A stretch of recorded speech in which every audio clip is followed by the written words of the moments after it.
Today's podcast is a part of a series about the members of a network that I am a part of called Women Execs on Boards. All of the women in this series have completed programs through the Harvard Business School to prepare them for corporate governance. I wanted to tell their stories because I'm so inspired by the women who are in this network. They are high-level, high-profile women, but when you look behind the scenes, you see that they have worked very hard to get to where they are. They've been through so many different trials, traumas, and they've just kept getting back up and climbing and working hard to get to the top. And the really amazing thing is that they're leaving the ladder down and reaching back down in the organizations to pull up other women and men into leadership positions. And so I can't wait for you to hear their story. I hope you enjoy this podcast series. Hello and welcome to Real Life, Real Leaders. Today we have Katy Hollister, a recently retired Deloitte partner, to join us and share a little bit of her leadership journey. Katy and I are a part of the same network called Women Execs on Boards, and we all completed the same course at the Harvard Business School to help us learn governance and be prepared for serving on corporate boards. So welcome to the program, Katy. Thank you for having me. I'm so glad you're here. And I really want to just share a little bit of your journey and learn myself a little bit more about your journey because, you've reached a very high level at Deloitte. And so what I'd love for you to do is just share, tell us about your career? Like, where did you start and how did you get there? Well, thank you, Bonnie. As you mentioned, I just ended my career at Deloitte. I was there for 36 years, a little bit over 36 years. And it was the most amazing career that anybody could have imagined. However, I would say that at the outset of it, I did not imagine this at all. I had a very fluky start that maybe we'll get into a little later as we're talking. I want to hear that. Yes, please. Okay. Yeah, I'll tell you about it. It was interesting. Very fluky start, and actually sort of a rocky start too at the beginnings. Some kind of funny things happened. But about 4 years in, I started learning some things about myself and about the organization that were really super interesting. And from that point on, every day was not great, but every week, every month, every year was, and I was provided just like superb opportunities to lead businesses. I had about a 17-year track record of running businesses at Deloitte. I served clients like everybody else did, but unlike most, I had an opportunity to sort of lead the business of Deloitte. So I did operations for about 17 years. I did strategy for about 10 years. And I was on the board of our U.S. partnership and also our global board for about 6. So I got this very cool operations, strategy, governance opportunity to lead there. And while it was disappointing to let it go, it was really important to me to move on and do some different things. And so I'm now starting that venture, which is equally exciting and energizing. I've been at it for about 30 days, so just a short time. But I'm finding the world out there is an exciting place. There's a lot going on. I've always liked to be in the middle of the action, and I've always sort of liked the messy problem. So, we're in a time right now. We are in the middle of health pandemic. We have an election coming up. We have social issues that we need to address. We have transformation going on in the way that work is being done. So I find it all incredibly exciting, and I'm looking forward to what's next. It's definitely a fascinating time, no question about that. So my perception of Deloitte is that you're a hardworking bunch. Is that an accurate perception? We work really hard. Yeah. That's what I thought. Really and that's travel a lot, many travel. Yeah. A lot of travel, a lot of work, but some super amazing people. Like what our product is at Deloitte is people. And Yes. we don't have any products. So it's a knowledge business in all senses of the word. And so while you're working really hard and while you're doing all that traveling and flying around the world, you're doing it with some really super cool, smart people. And that was what I was found, really motivating and why I wanted to wake up every day and do it again. Yes, absolutely. Yeah, the Deloitte has great reputation. I think the majority of people probably would first recognize it as a tax organization, which is the area where you worked primarily. Is that correct?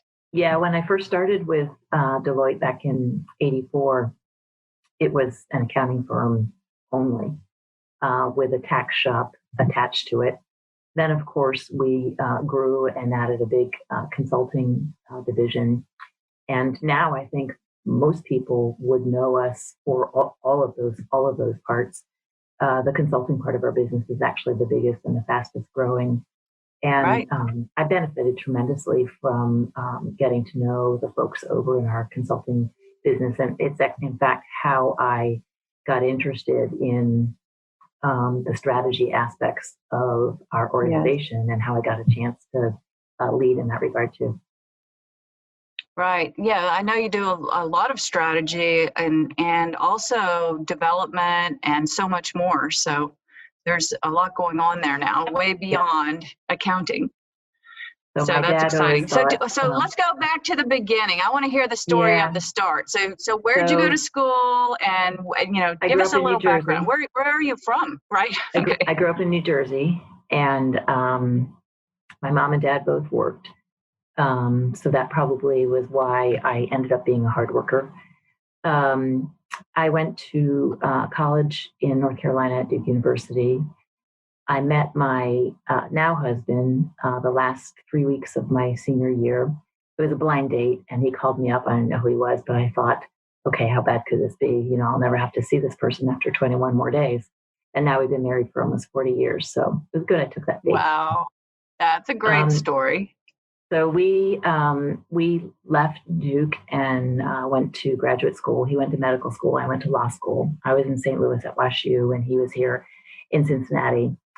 And we continued dating, and I eventually chose to leave WashU, Washington University School of Law, and finish up at University of Cincinnati. And because I had transferred schools, I wasn't on moot court or law review or these things that put you at the front of the class often in terms of getting jobs. So one day I was looking at the bulletin board, and it was literally a bulletin board because we didn't have any technology back then. And this organization was looking for interviewees, and I was looking for a job. And I'd never heard of an accounting firm. I didn't know diddly squat about accounting. And I saw this very interesting, what I thought was a law firm, Deloitte Haskins & Sells. I thought, that sounds like an interesting law firm. Signed my name up. About 3 hours later, the dean of the law school comes by and says, Katy, they're looking for people with accounting background, and you don't apparently have any according to your transcript. So you should probably take your name off that list. Well, I was a little bit embarrassed, but I was not taking my name off the list. I thought they can choose not to interview me if they don't want to. Right. So I didn't take my name off the list. I got an interview. I got to the interview, and the guy who hired me is Lou George. He turned out to be a very important person at the beginning of my career. But I walked in with my law school paper, and he said, "What's this?" And I said, "It's my paper on a tax issue." And he said, "Well, we don't write, we're accountants." And I said, if you could have seen the ellipse coming out of my head, it would have been like, oh boy, I'm in a really bad spot here. So I said, well, how about this, Mr. George? How about you read my paper? I'll go get us some waters and I'll be right back. So I peeled out of there. I just needed like a minute to think about just what the heck I was doing. Here I was interviewing for an accounting firm that said that they didn't write. Writing was my big thing. So I needed just a breather. So I grabbed some waters, walked back in, and he said, "This is actually not a bad paper." I said, "Thank you very much." We had an interview, and then lo and behold, I got a job. What was the job? I got a job as a tax staff person. Okay. And I had focused on tax in law school, and I thought tax was kind of interesting. What I liked about it was I liked the fact that on the one hand there was a structure to it, and on the other hand there was a lot of creativity for a planner or an advisor to move around within the structure and help a client, I need creativity in my taxes. optimize their tax, but legally. So I took the job. That's what I meant, of course. Yeah. So I took the job, and I remember my dad saying to me, what are you doing, Katy? This is not what your skill is. And I thought, well, you know what? Maybe I'll learn something. How bad could it be? And so I started at Deloitte, and my then boyfriend, now husband, had one more year to go. So I thought, okay, how bad could this be? I'll learn something about accounting. And in 1 year, when Brad goes and gets his residency, I'll go with him, and we'll do whatever the next thing is. And then I spent the next 36 years and 15 days at Deloitte, having the most just amazing career, meeting the most amazing people, working on the most amazing clients, and having the outstanding opportunities to lead. That's so fantastic. And, there's some lessons there about, that you, first of all, didn't do. What did you say was the dean who told you to take your name down? You didn't do it. And so, that's a lesson in itself. It's like the authority isn't always right. Right. Right. And so sometimes we have to really follow our gut. So that was good. And then I love the pause. I love I'll go get us some water. That was pretty bold, actually, to do that with an interviewer. Say, you read this and I'll get water. So early in my career, somebody said to me, Katy, there's risk averse and there's risk naive. You are the latter. So I think for some reason, I guess I took risks that I was like, whatever, how bad could this be? I'll learn something. I've always been an incredibly curious person. I loved school. I loved working with people. I worked in a lot of bars and restaurants when I was going through law school. That was how I made my money to support myself. And I met the most interesting people there, and I always loved getting in conversations with people and hearing about what they did. And I don't know, there just seemed to be so many things to learn that I thought, okay, well, I'll go there and learn something. If it doesn't turn out to be a great job for me, then I'll go somewhere else, I guess. And it turned out to be. Where do you think it came from? The whole, you have this inside of you that says, how bad can it be? Where do you think that came from? I think it is partly a confidence thing, that if this doesn't work out, I'll figure out something else. And I also think that it's partly a preparedness thing. I'm a long-term thinker, and so I'm always thinking about, if this doesn't work out, what's going to be my next plan. And it doesn't mean that I'm not invested in what I do or I'm unsatisfied with what I do. I'm a really when I'm doing something, I'm engaged in it.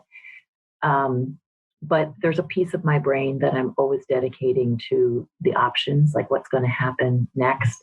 Mm-hmm. And I think that that's actually something that I would like to, maybe in my spare time, now that I'm have some free time, I would really love to learn a little bit more about what it is that allows some people to be resilient and other people not. That's a great topic. I don't think you're born resilient. Maybe you are. I mean, there are people who just have this all-out gutsiness that I really admire. That's not me. I think I've learned to be resilient, and it's a way of thinking ahead, like constantly thinking about what might be around the corner, at the same time as you're paying attention to what's in front of your feet today.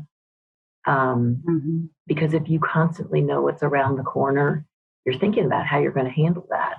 And if you have been thinking about how you're going to handle something and it comes along, it's not so scary, because you're like, I knew that this might be a situation, and I already have some ideas about how I'm going to handle it. Well, if you do some work around that, I would love to see it, because I agree with you. I don't think resiliency is a birth, by birth personality trait. And I've met a lot of people who don't have it. And Yeah. so, I think if we can learn, what it is that helps us develop that, I certainly have it, but I grew up on a farm, and it was just that constant, like, you don't give up, you keep going. And so if we could get our hands around that and teach it to our up and coming leaders, I agree. Well, to anyone, but this show is about leadership. So then that would be very helpful, I think. And especially young people. I think younger people, we would be leaving them such a gift, wouldn't we, if we could, click our fingers and create resilience. I've been incredibly fortunate in my life, way more fortunate than probably I deserve to be. And I look at others who are not as fortunate, and I wish I could help them sort of get over those humps and those brick walls that they're staring at, and those just things that are just complete showstoppers sometimes for people. Right. Yeah. You're reminding me of a story, because I was talking to a guy he was in Oklahoma City, and this was back during the 2008, 2009 time when people were crashing hard, and he was losing his home. And at the same time, he was taking a small investment and starting another business. And I said, so tell me about that. What is it that's causing you to take money that at least would get you a little bit further down the road on your home? Yeah. And, maybe it was only a couple of months, but, he was taking that and starting a new business. And he said, because I need hope, and hope goes a long ways. Right. And, I think about that. Hope goes a long ways. And that's what you're saying. People, they face that brick wall and they need hope. Yeah. Right. Well, and he was also creating options for himself. I mean, he was. Sometimes when the pressure of the world is on you, you get very tunnel vision on that one thing. And the more you're focused on that one thing, the less you're focused on these other things that are around you that actually, ironically, may even help you with that one thing. So that's a great story about that guy. Yeah. Yeah.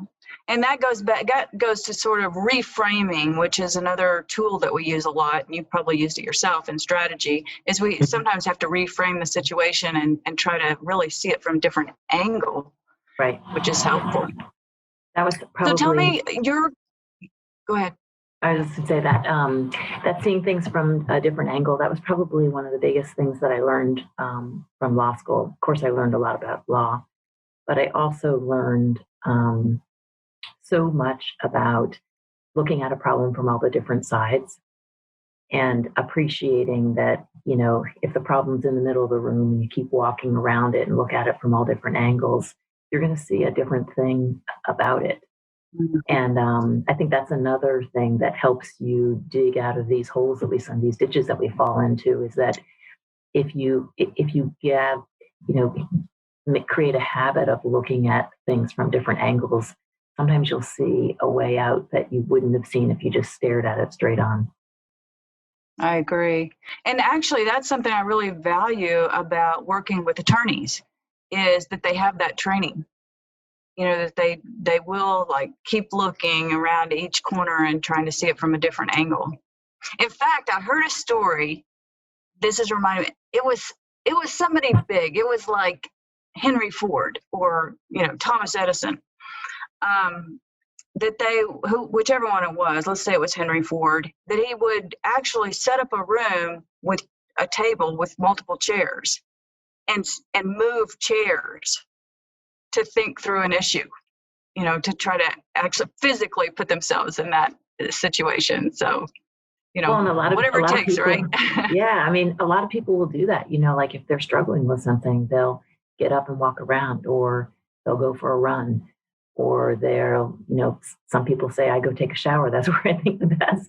They move their whole environment to see if they can't catalyze something in their brain to be thinking a different way. Yes. Yeah. Yeah. I run. That's what I do. I'll take one problem and I will take it on my run. And, I can't tell you how many times the problem works itself out in my head by the time I finish the run. Yeah. It's just like the freedom to think, I guess. I don't know. Yeah. Today's podcast is brought to you by EDA, a human capital firm that provides leadership development for your top of the house executives. One of our services is assessment and selection. Whether you're hiring, promoting, or developing your talent, the right assessments can provide much needed insight. They reduce bad hires and help you identify key areas of strengths as well as development needs. If you're interested in learning more about our assessment and selection programs for your organization, please reach out at www.executivedevelopment.com. But tell me about what are the top things that you're proud of in your career? If you could just list a few. The thing that I was probably most proud of was the number of times that I was able to reinvent myself at Deloitte. So Deloitte tends to be an organization where people develop themselves to be the world's expert on X. And what I did instead was I moved around at Deloitte quite a bit. And I gained a reputation for being able to reinvent myself. So I was an ops leader, I was a talent leader, I was a strategist, I was on the board, I worked in different industries. So that's one thing that I was very proud of. The other thing goes back to the early part of my career. This fellow who hired me, Lou George, the guy who I brought the water to, when I was having my first baby in 1990, I was doing well at work then. The first couple of years were a little rocky there, but I was doing well. I really liked the job, and yet I was having this, major change in my life. So I went to him and I said, "Hey, Lou, obviously I'm having this kid, and I would like to talk with you about doing a part-time arrangement when I have a baby, because I want to make sure that I do a really good job at work. I want to make sure I really do a really good job as being a mom. And I just can't see those two things fitting together if I don't take a step back from work just a little bit. So I want to arrange a special part-time arrangement." And I had an idea of what I wanted to do. He just looked at me straight out and said, "Well, we don't do that here." And so I looked at him straight back and said, "Well, can we try it?" And then I don't know where I got at this, but I said, "How about you go home, talk to Annie?" I knew his wife. And I'll go home and write a paper about how I think this could work and be really good for both of us. And we met up the next day. And so long story short, I ended up doing a structured part-time arrangement that had to be approved at the very top of the organization. So they flew me to Connecticut, where our HR organization was. I had to sign a contract about how it was going to work, how it wasn't going to work, blah, blah, blah. Anyway, it worked out great. I did it for 2 years, and then I returned back to full-time.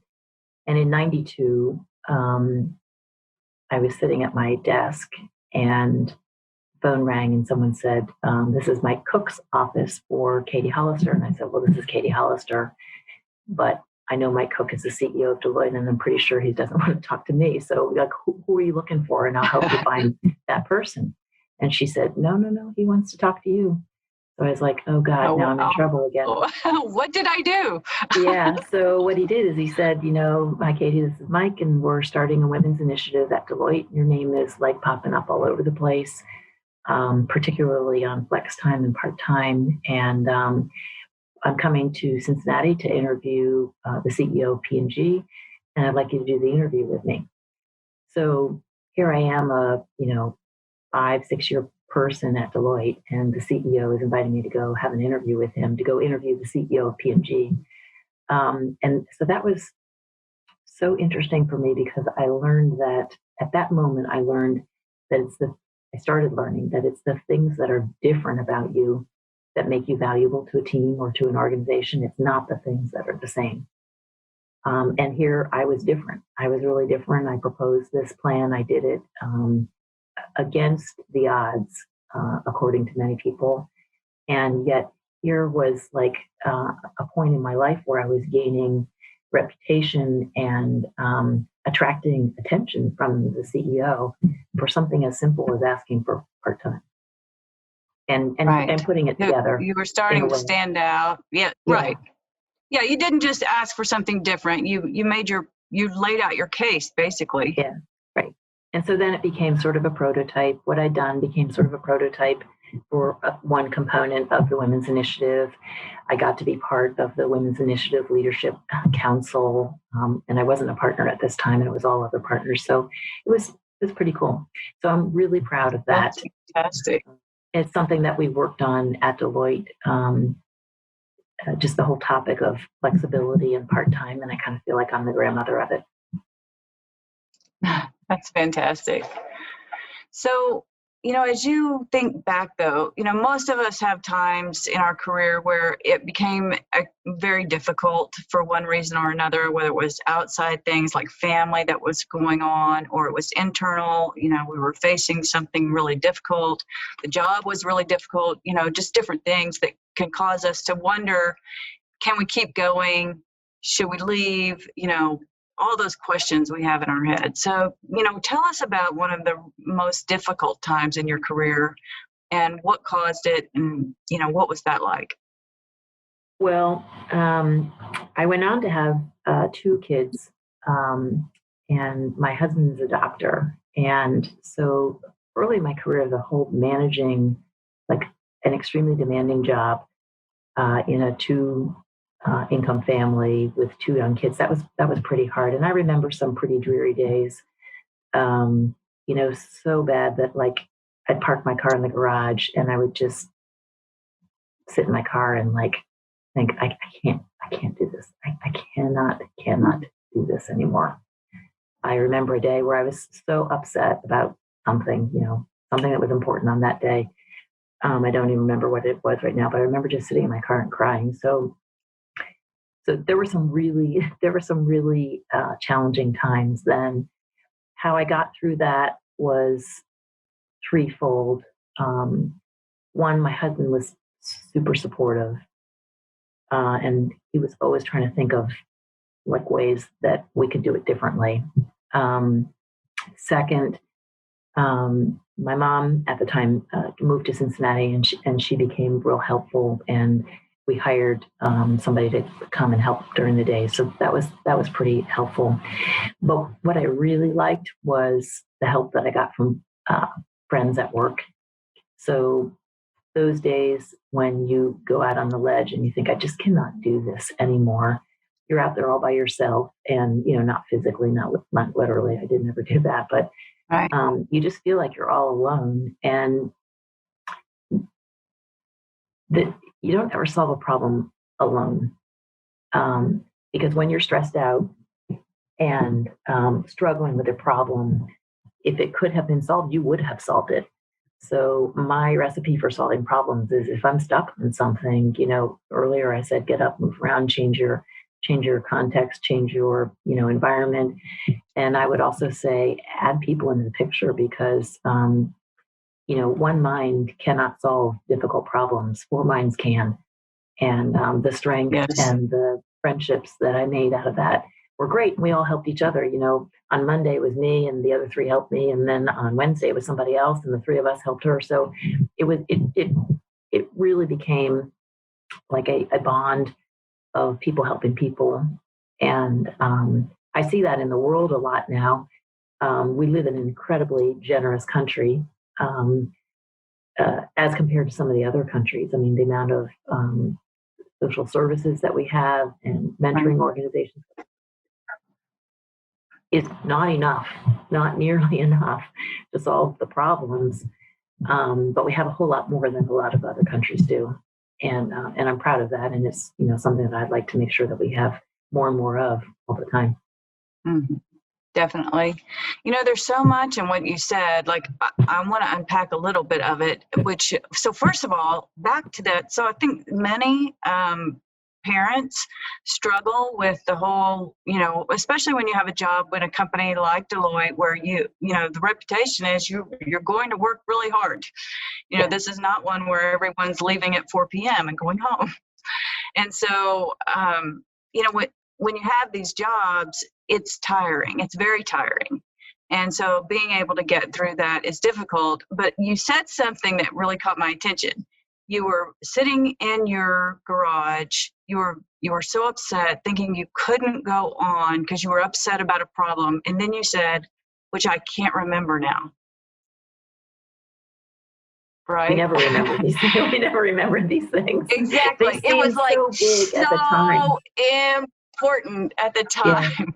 Yeah. And then now we're looking back, we're like, what was that? So I think on that particular day, I think on what happened on that particular day was it was cold because it was February, and I had 2 kids, and I usually drove them to school in the morning, and I was late for a meeting, and I yelled at one of my kids to get in the car, and we got to school, and the kid that I had yelled at didn't have any socks and shoes on. Oh. So I thought, I'm a complete and utter failure of a mother. I've yelled at my kid.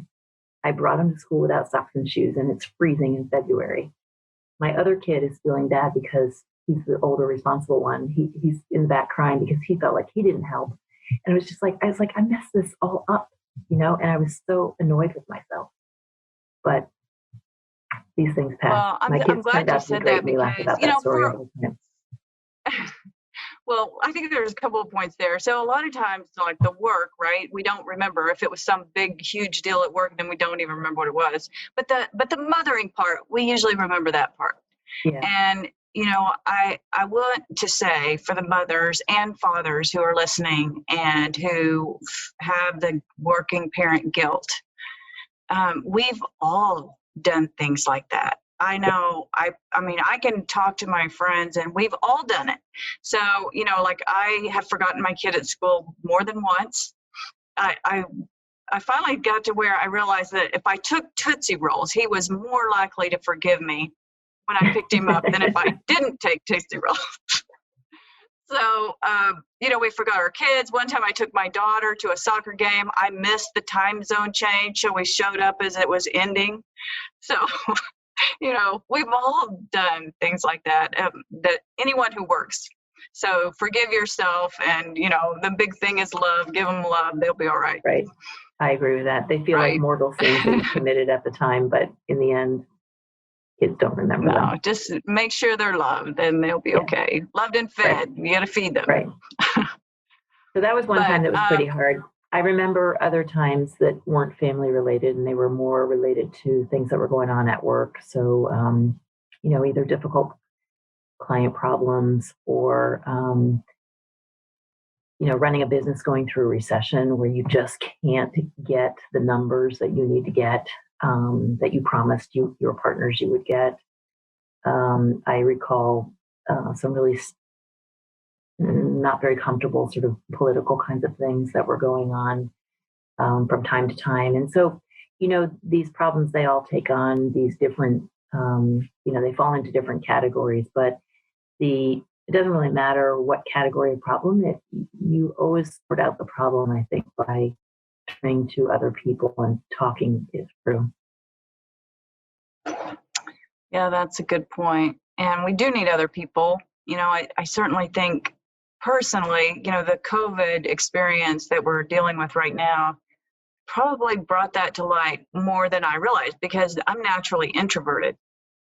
And so, I need a lot of time just to get away from others, to be able to think through things. But then when I didn't really have the option to be with others, I was like, oh, wow, that's a major part of my mental well-being. Yeah. But when you had it at access easily, it maybe didn't seem that way. So I think it's an interesting discussion to think about, which is that we do need other people. We do need other people. But I have learned that, I used to always think it was silly when my kids would say, I am with my friends. I'm FaceTiming with them, or I'm, talking to them through my phone. And I would say, that's not being with your friends. And it's not being with your friends. But one thing I've learned is that, you can actually learn a lot about a person and have a lot of emotion on a video conference, not with 50 people. I agree.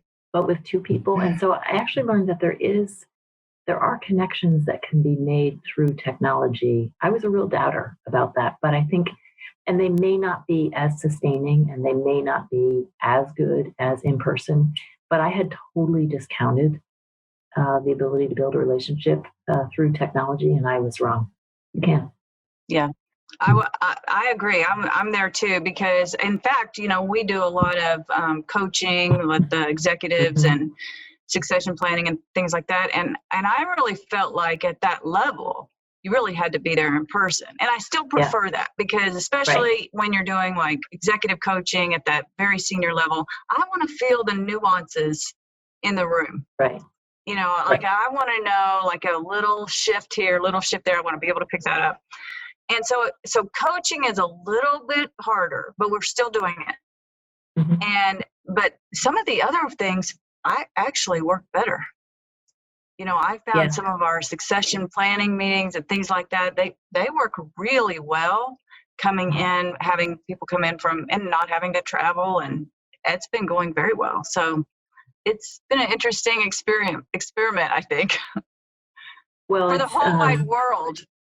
True. I mean, I think it's really, look at how many organizations, profit, nonprofit, public, private, big, small, every organization is finding things that they should have been doing all along, but they didn't have the urgency to make them do it. Or they didn't have the investment to spend on change management, getting people to do it. So it's been so interesting, I think, that this, like, I have this visual in my head of like this technology just like, it like blew us up over the mountain, and we surmounted this whole amount of change management that we would have spent at a firm like Deloitte. We would have spent years coaching people on how to manage this change, and presto, like it's just happened. So amazing. Well, and yeah, large companies went virtual, 100% virtual sometimes in a weekend. I mean, it was shocking what we were able to do. And it should change everything. One of the things I talk about with visionary leadership is that a lot of companies sort of had this vision on the side of where we should be going, but it wasn't working. So was it really worth it to put the effort into going there? But now, is a perfect time. That's one of the silver linings, I think, of where we are right now. Is it's a perfect time to rethink your vision for the future. But something that you just said is really important. You said large companies. So I think while this is true, what we've just been discussing, large companies and people and organizations who have resources have been able to meet this challenge and get over that mountain that I was just referring to. But there's another growing whole chunk of our society that either doesn't have a job that's amenable to virtual, or doesn't have the means, or doesn't have the technology savvy, and it's creating. I'm sure you know this, and I'm sure you agree with it. It's exacerbating the divide, the gap. Haves and have nots, and can do and can't do's in the country and the world, probably, which I think is really disappointing. Well, and we have to do something about it, right? Like we have to help. So, I think that's something both of us listened to a talk. I hope you were able to join that part of Paul Pullman. That was an outstanding talk. It was an outstanding talk. And he talked about, our responsibility for those who do have, for our responsibility to help those who don't have, and in order to bridge the gap a little bit. So I thought that was fantastic. I did too. So tell me, how did you get through the difficult times other than talking? Were there any other mechanisms or just go-tos or people that you said, specific people where you thought, that person really helps me, or this activity really helps me get through? Well, I've had coaches or the whole latter part of my career at Deloitte. That's one thing that's Deloitte's really good at, is, Deloitte thinks of itself as a coached organization. So there's a lot of internal coaching Right. that goes on across the levels of people. And there's actually quite a lot of external coaching that comes in. So I found coaches to be really helpful. I had a lot of mentors. So you said, don't talk about the people, but honestly, this is how I think you work through problems, is through coaches, mentors, friends. Oh, I agree. And I think sometimes, No, I didn't mean don't talk about the people. It's okay to share. I think sometimes too, there are things that I was trying to do that I had to just say, okay, on this one, this is not a good fit for me. Somebody else needs to jump in and handle this project. So sometimes I think it's just being honest with yourself about what your strengths are and aren't, and being very self-aware about that. And that's exactly the word I was thinking, self-aware. Yeah, when you're out of your league, like bring somebody on your left and your right to prop you up, or maybe take yourself out of it and say, somebody else ought to lead this because it's not it's not for me.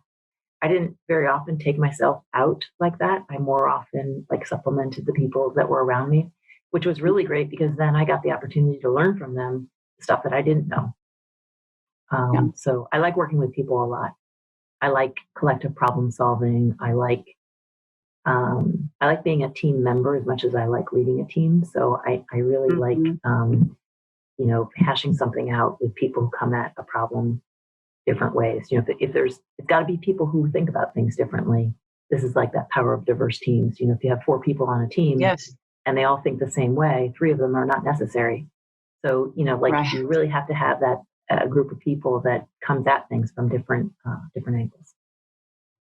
Absolutely. One of the things that I like to do is if everyone on the team is agreeing, we should probably say, who can play devil's advocate here? Because yeah, because probably, someone should argue the other side of this equation. Yeah. But so I'm just listening, to me, a lot of what you're saying is already great advice, just thinking about collectively working with others and valuing diversity and taking time to find a coach and find a mentor. All of that's great advice. But, if you could just talk to some of the people that are still out there really, making their way up their career path, well, are there any other sort of words of wisdom you'd like to share? I do have things that I'd like to share with folks. So I think being open to trying things is really important in life. From the stories that I've shared with you, that I've constantly been open to trying things because I have never felt like they were life decisions, or trying it was so important to just see what we would learn by trying it. So try it is one of my big mantras. And I think that actually comes from my parents. They were when we were growing up, they were like, try this. You don't like it, no big deal, but try it. You'll never know if you don't try it. So I think trying it is a really big thing that I benefited from. I mentioned earlier, don't be afraid to be different, because your difference is often the most valuable thing that you bring to a team. So I remember a time at Deloitte when everybody was really obsessed with, when we were younger, everybody was really obsessed with being the same. And I guess I see that today in a lot of social media. Everybody's working themselves into mental illness states because they're not living up to others. I just say stop it, because your difference is the thing that's different about you is the thing that's valuable to the world. Right. So differentiation, I think, is just a really important thing. And if you want to be, there's this great quote by Coco Chanel, the perfume lady. She says, if you want to be irreplaceable, you must in fact be different. So at work, if you want to be irreplaceable, then you have to think about what's the difference that you're, constantly bringing to your job or your team or your organization. Another one is just if you don't have the natural, curiosity and desire to learn, trying to force yourself to have that, because there's so much out there to learn and so many people to meet and talk with. So I think there's a real value in being curious and challenging yourself to learn things that you don't already know. So, being a lifelong learning is good. I think that kind of bleeds into developing habit of being comfortable, being uncomfortable, because that'll help you then when uncomfortable situations come along, realize that this is not the end of the world. This is awkward. This is difficult. This is hard, or whatever the adjective is, or this is uncomfortable. This is, but getting comfortable being uncomfortable, I think, is a really good skill to acquire over time. And nobody's born that way. So you have to learn how to be it. And if you put all those things together, I think it actually gets back to what we talked about at the beginning about being resilient. If you're open to learning new things and you develop a habit of being comfortable, being uncomfortable, and you are willing to try it, if you put all those things together, I think it actually gives you a spirit of resiliency that allows you to surmount problems that without those things you probably wouldn't be able to do. Yeah, I agree. There's a lot in what you're saying there too, because, I'm thinking about this being different. I just have to, pile on to that, because I really don't think it's very interesting when people are the same. It's like, when we used to live in the Dallas-Fort Worth area, and I remember seeing an ad, and it was like we were looking for a house. It was like a unique house in a sea of sameness. And that was accurate, That's a great ad, because don't you want to go all alike?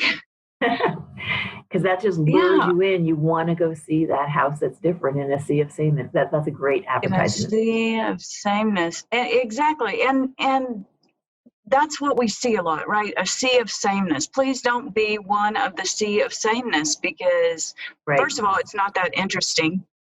And second, it's a lot of pressure on yourself to not be yourself. Right. It's a lot easier to be yourself. And then, like you said, the world needs the unique you that you are instead of somebody else. So I thought that's really powerful. Thank you for sharing. And the last thing I would say is try to help pull out the difference in other people if they don't see what it is that's different about them. So like it's not all about me or us or you all the time. I mean, I think there is so much to being a good asker of questions to engage somebody else. I mean, that's what you're doing right now, is asking great questions. Yes. To pull things out of a person. So developing that skill, I think, helps you get along with people and helps you learn about people and discover what's different and great about them that you might need on your team. Yes, and it's the thing to help you at a cocktail party to not be nervous. Yeah. Right? It's like, just go be really curious about everybody else. And you may not have to share anything about yourself. Exactly. But I want to tap on just one more thing about what you said. So you said, like, be curious and ask other people about themselves and try to pull that out of them, but also just to notice it and to compliment it. Because sometimes that uniqueness about them, they worry about. And, I might worry about something unique about myself, and you might find it beautiful, and vice versa. And so, if we can tell people about that great thing inside of them that we love to see because it is different, then I think that'll help them bring it to the forefront. That's a great way to say it.